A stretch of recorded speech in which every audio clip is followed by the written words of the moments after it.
NASCAR is unlike any other auto racing series in the world, any other sports league in America. There's nothing like it. And in one of those ways is by the term bushwhackers.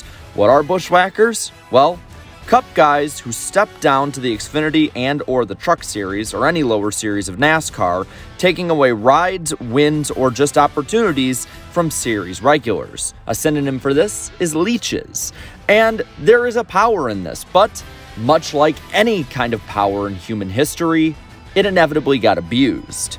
So today we're going to look at the top 10 abusers of this power, the top 10 bushwhackers of NASCAR. So how are we going to separate this up and rank people? Well, here's how we're going to do it. All wins and championships that were won in the lower series by a Cup regular, though, we will not count if they were a full-timer at the time in that lower series and not full-time in Cup.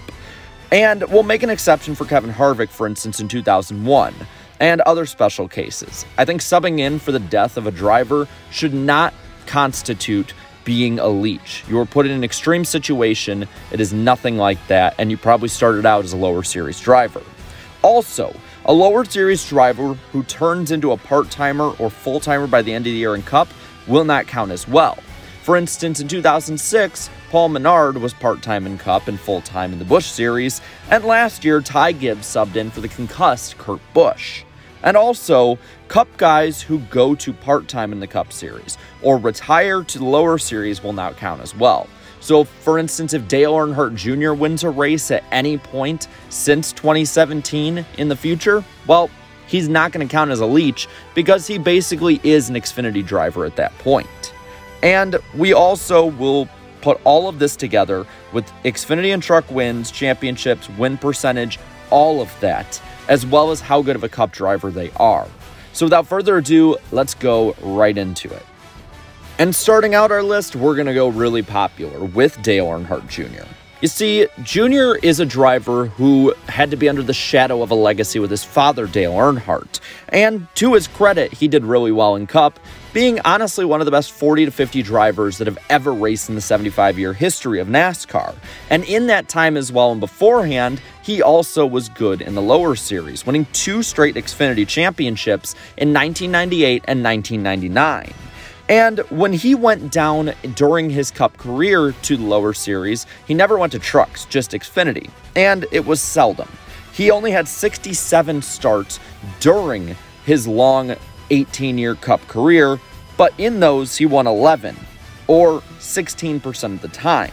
He was nearly always a contender as well, so this definitely would make him a leech in the series. Another driver is Tony Stewart. And Stewart is a 3-time Cup champion and honestly an all-time great of NASCAR. He deserves all the accolades he gets. And he was like Dale Jr. in the sense that he went down to the lower series much less than most Cup guys did.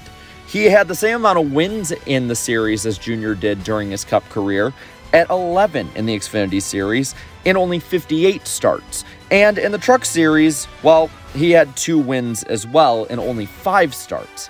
Pretty good clip there, but too small of a sample size to really factor in all that much. And he flat out dominated the Daytona Xfinity season opener for years, basically from 2005 to 2013, and that alone would get him on this list. We actually have a video about that if you want to watch it. So Smoke at number 9, simply because of lack of starts. At number 8, another great, Dale Earnhardt. What can I really say that you haven't heard about Dale Earnhardt? 76-time Cup winner, one of the greatest, if not the greatest driver in NASCAR history, and one of only 3 7-time Cup Series champions. There's not much you can say about the Intimidator that hasn't already been. But when he was in the Xfinity Series, he raced 136 starts and got 21 wins in this time. And a lot of this time was used to help other teams, racing for Hendrick Motorsports, for instance, but also to build the foundation of his team, Dale Earnhardt Incorporated. And while Earnhardt never got to race in the Truck Series, he actually stopped leeching the year the Truck Series started, so he was only a then Busch Series driver part-time. At number 7, Joey Logano. Joey Logano became the youngest Cup Series driver and winner ever at 18 and 19 years old, respectively. And to his credit, he's made an amazing Cup career out of it, becoming a two-time champion and being one of the best in his era. But he may have been pushed up early, as his Cup performance wasn't the greatest. So when he was double dipping, honestly, it was to get him more seat time, which in the end did pay off. But for those racing against him at the time, it was a difficult trek, as between his 29 Xfinity wins and a truck win, he had 30 bushwhacking wins in his time going down to the lower series. Honestly, had he raced longer full-time there, he may not even be on this list. It's just a matter of moving up to Cup at the same time constituted him being a bushwhacker. At number 6, Dennis the Menace Denny Hamlin. While Hamlin doesn't have the same kind of statistics and accolades as Dale Earnhardt or Joey Logano in the Xfinity Series, he is probably at this moment the best driver in the Cup Series that doesn't have a championship, and a guaranteed Hall of Famer. But only 17 wins were had in his 127 starts in the Xfinity Series, but he did, like I said, race a lot with those 127 starts. But the sole reason that he is ranked above those other two is because he had probably the most egregious moment of bushwhacking ever, one that should have made everyone rethink the process on a full-time level. See, flying in from Sonoma to the Milwaukee Mile, he wasn't able to make it in on time, so Aric Almirola, a then unproven driver, took over the 20 car for him, but the sponsor wanted Hamlin in the car. So halfway through the race, while Almirola had been leading and contending for a win, Denny Hamlin takes over, then drives his number 20 car through the pack and wins the race, though technically the win went to Almirola. That alone puts him number 6 on this list. Now we flip into the top 5 with cousin Carl Edwards. Carl Edwards in 2004 had been racing full-time in the Truck Series and also had been racing a bit in the Busch Series before this point. But the number 99 car was struggling. Jeff Burton was not driving the way he had in his prime at first and had not yet had a career resurgence, and the number 99 Ford was sponsorless for a Jack Roush team that was a championship contender, and the next year would have all 5 cars make the 10-man chase. And while he double-dipped in 2004, we're not going to count that because, again, it was an extracurricular circumstance that got him up to the Cup Series.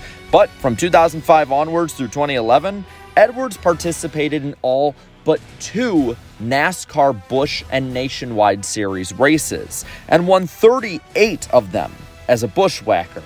And he also won a championship in this series as well, taking it away from Xfinity regulars.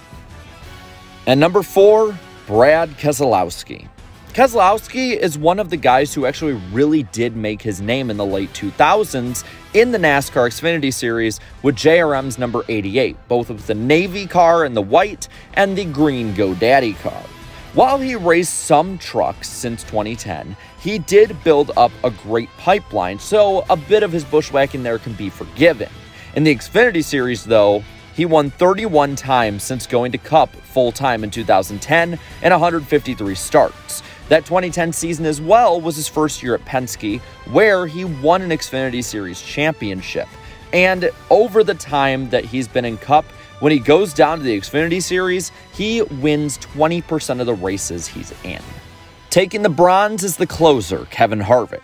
Harvick first double-dipped in 2001. Like we talked about, though, we're not counting that because it was due to the death of Dale Earnhardt. But he replicated this formula in 2006, where he broke the season over his knee in a crack with a title and 9 wins in 35 starts. And he's one of the few to also do damn well in trucks as well, winning 14 times in 54 truck starts, 26% of the time, while 44 wins in his 317 Xfinity starts. Harvick was the one who really made the modern era of bushwhacking happen, and for that, he has to be high on this list. Fittingly at number 2 was Mark Martin. Martin would crawl so Harvick could run.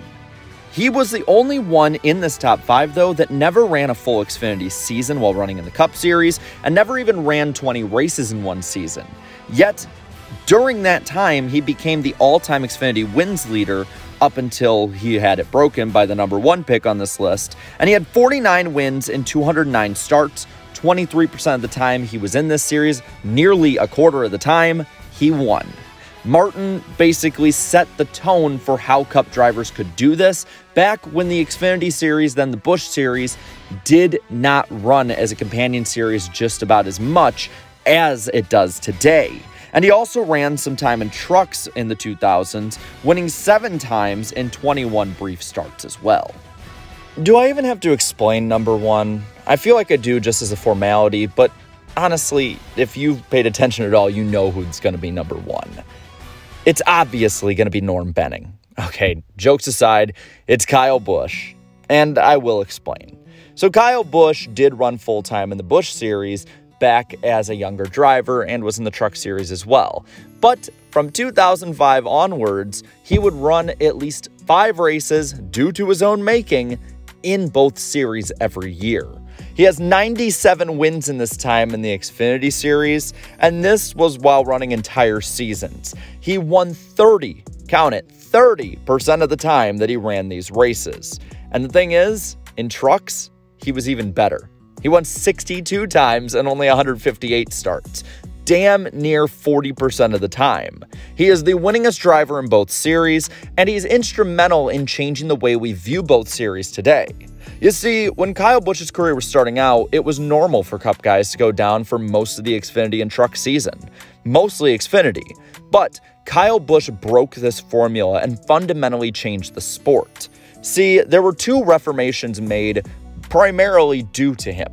First off, there was single season declared points, which we still have today. This was instituted in 2011, when leaching became a really big issue as Kyle Busch damn near ran every single race NASCAR nationally put on.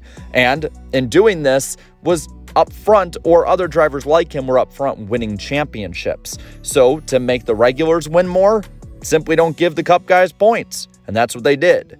And then nowadays, there's the rule of only 5 races in both lower series for Cup guys to choose from, but they cannot be playoff races or the Dash for Cash races in the Xfinity Series. Nowadays, Kyle Busch runs those extra races when he can, and he will this year, but it has severely slowed him down. Had they not instituted these rules, I have no doubt that Kyle Busch would have between 200 and 250 wins in the Xfinity Series, and probably about as many in the Truck Series when he could run. And that is the top 10 bushwhackers in NASCAR history. Now I want to pass it on to you. Do you think anyone on the list behind Kyle Busch was in the wrong spot? Because we know he's in the right one. Let me know down below. While you're at it, leave a like on this video, share this video, and subscribe to the channel for more great NASCAR content. Thank you so much to all my channel members for your continued support. And this weekend, we'll be doing more post-race live streams, weather allowing the races to actually continue at Fontana. So until then, have a good one.